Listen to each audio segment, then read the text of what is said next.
Domov. Tam, kde člověk má rodinu. Domov pro mě znamená tam, kde je Wi-Fi.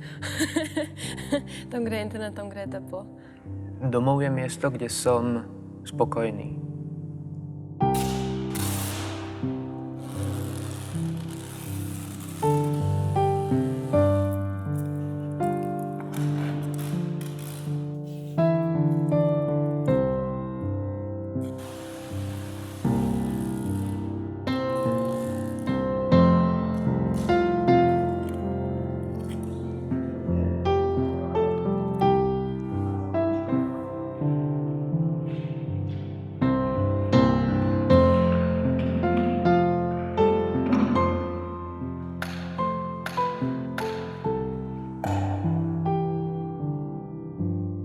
Kde já cítím domov?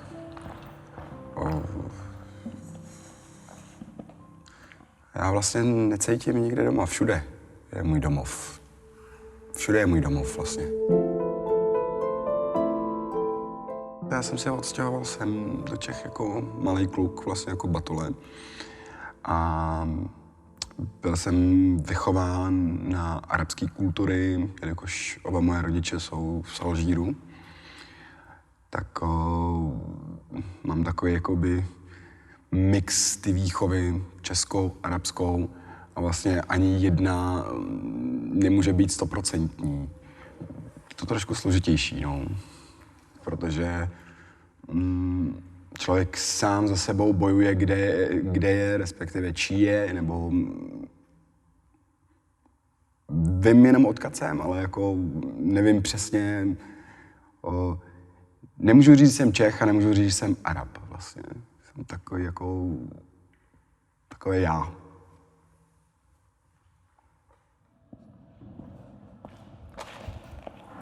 Momentálně, jak nejsme ani vdaný, slovo domov je prostě rodina. Není to pro nás teda to místo, je to hlavně, jsou to ty lidi kolem nás.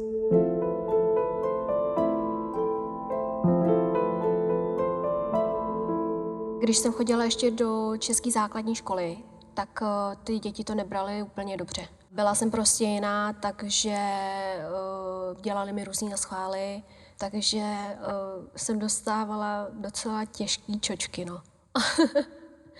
Nebylo to moc hezký, určitě ne. A myslím si, že prostě ta generace v mém věku, já si myslím, že to měli skoro všichni. Ale časem už to bylo lepší, no, že se to zlepšovalo.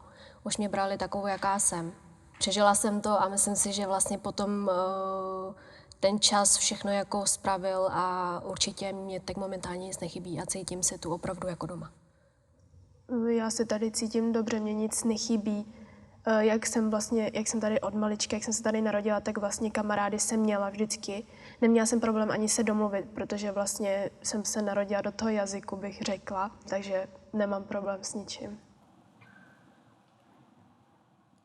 Svoj domov som hľadal strašne dlho a cestoval som rôzne po svete a tak, až som pochopil, že nájsť si miesto na planéte je moc ťažké, takže človek si musí svoj domov nájsť asi niekde tu a tu.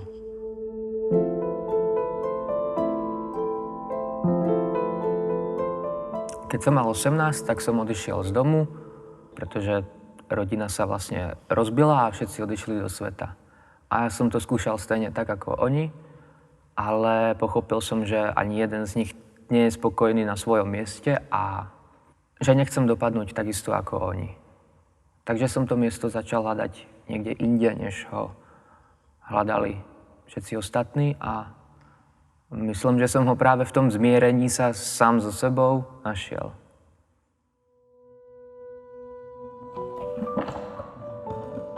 Domov pro mě znamená, nebo reprezentuje tam, většinou, kde mám rodiče, protože jsme se vždycky stěhovali a vždycky tam bylo garantované to, že tam budou rodiče.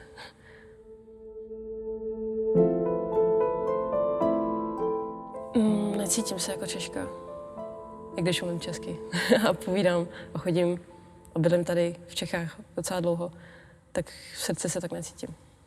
Cítím se spíš jako Angličanka, jelikož mám anglické rodiče, takže jsem takhle byla vychovaná. Ačkoliv jsem chodila do českých a francouzských škol, tak se spíš cítím jako Angličanka. Popravdě cítíme. Popravdě se cítíme jako Češi, protože není to jenom tím, že jsme vlastně vyrůstali tady, člověk už přemýšlí vlastně i česky, takže určitě cítíme se jako Češi spíše. Nepovedal by som, že sa cítim ako Čech. Už sa necítim ani ako Slovák, skôr sa tak stoicky cítim ako svetoobčan. Jako Čech se necítím, ale v Čechách si cítím jako doma. Domov v srdci cítím. Jsem si jistá, že je tady v Čechách, kde je domov můj. Je to v Čechách, není to vůbec v Anglii, já jsem tam nikdy nežila. No, českou hymnu znám. Znám českou hymnu, ale neznám ji tak dobře, protože většinou, když zpívám českou hymnu, tak ji zpívám vlastně s ostatníma lidma, tak si většinou si toho držím s těma ostatníma lidma. Známe. No jako já ji neznám celou, abych se přiznala. Nebudu tady někomu nic nalávat, takže já to řeknu takhle na rovinu.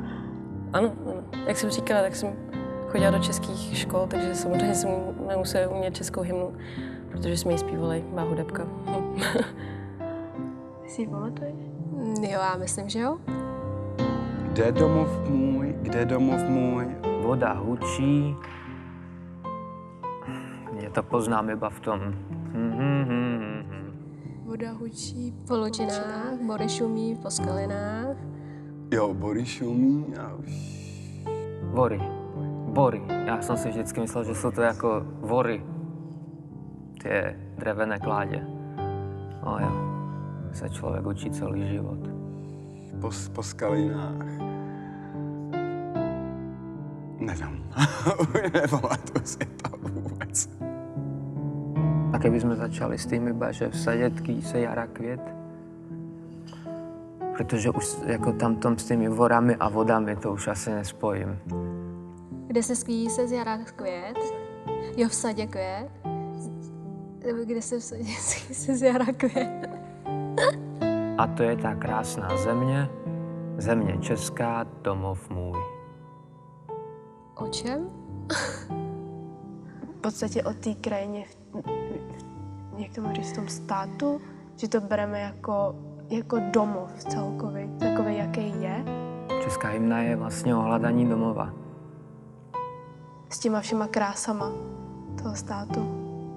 Tak bych to řekla asi.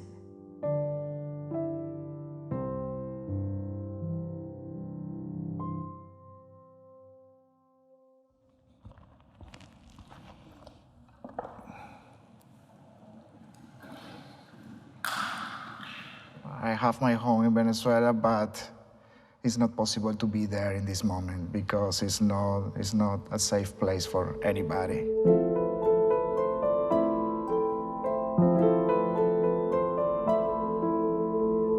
For general, for me, it's about to be safe. We have a life there. We live very well in Venezuela, but everything was getting down quickly, and you have all your family there. The situation is not the best. You don't have social security. It's not hospitals. It's not working well. It's a bad quality, the food, and very hard to find it. We have our house, but everything is closed now. We don't like this feeling, and for that reason, we left everything. In this moment, I don't missing my country. Ну, в Україні зараз дуже велика криза. Я мама, виховую 2 дітей сама, але мені дуже важко. Я б дітей сама не забезпечила на ту виплату, яку дають в Україні. В Україні для мене бракує ці фінанси, щоб я проживала із своєю родиною. Тому що як дістанеш зарплату 4 тисячі гривень, а мусиш віддати за комунальні послуги там 3 тисячі і не лишається на прожиток ні мені, ні дітям. Тому за школу заплатити треба, за садочок заплатити, там все платне. До доктора йдеш, платиш. У нас немає такого здравотка, а все, йдеш до доктора, мусиш платити. I'm not thinking to return to Venezuela in a long time. It's not in my mind in this moment. We are here for try to find a good life for me and my family, a good education for my children, and safety for us. Yeah, it's a good place for living without some fear or panic. Ну, на жаль, поки я ще свою родину не можу забрати сюди, ну, своїх дітей. Так, мені досить сумно, бо в мене на Україні моя мама проживає з моїми 2 дітками. У мене є син, а дочка. І дітям досить сумно без мене, коли я є за кордоном, а вони знаходяться на Україні. Ну, досить мені є сумно за дітьми. I suppose you're going to ask me about Brexit, aren't you? Home for me is where my children are. I suppose I have 6 children, all living in Prague. And so I stayed to be with the children. It's not home that I would choose. It was very difficult coming here because of the language, and the people aren't particularly, I don't think they're very friendly to each other. I mean, not very friendly to me. So yeah, it's a bit isolated. I miss just going into a shop and the person being really friendly. I don't find them very friendly here.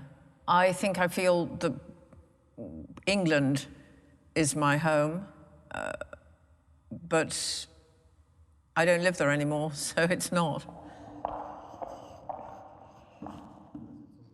Quê hương thì tôi gọi là bao gồm nó nhiều thứ, trong đấy là có cái mà gần gũi nhất với mình đó là quê cha đất tổ.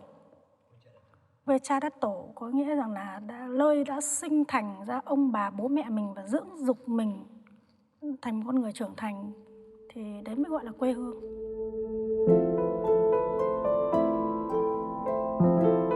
Nói chung là trong một gia đình nên nói chung là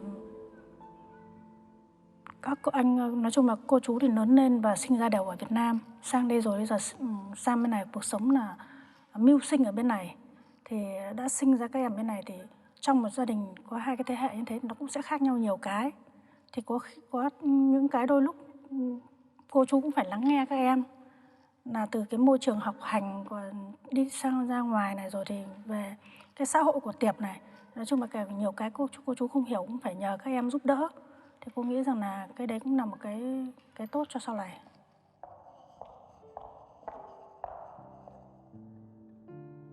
Nói chung là cuộc sống cô sang đây cô đã xác định đây là đất nước thứ 2 của cô. Và cô cảm thấy rằng là cô rất là toại nguyện. Con cái đã trưởng thành và được sống một môi trường rất là tốt về mọi mặt. В Чеській Республіці я себе почуваю досить комфортно. Вона для мене є просторна. Я її дуже швидко вивчила, іменно Прагу. Досить не є така погана Чеська Республіка, як для мене. V Čechách se cítím dobře, až na pár věcí samozřejmě, ale ty jsou všude. Plusy a mínusy jsou všude, nikde není jenom plus a nikde není jenom mínus. V Čechách mi je super. Fakt, že super. Jak si cítí člověk, se udělá sám. Jo. This is my dearest mama, Jane. And this is my daughter, Sarah. Oh, very much, doesn't it? Is it worth being with you? Yes. Yes, it's worth being in the Czech Republic together. For sure.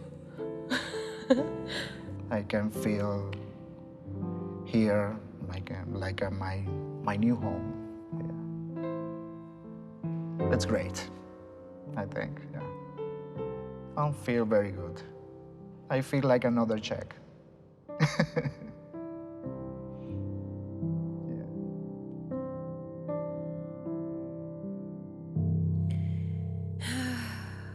Od začátku teda. Voda šumí po lučinách a bory po lučinách a bory šumí po skalinách. Kde domov můj, voda hučí po lučinách, bory šumí po skalinách, v sadě skví se jara květ. V sadě skví. V sadě skví se jara květ, zemský ráj to na pohled. A to je ta krásná země, země česká, domov můj, země česká, domov můj.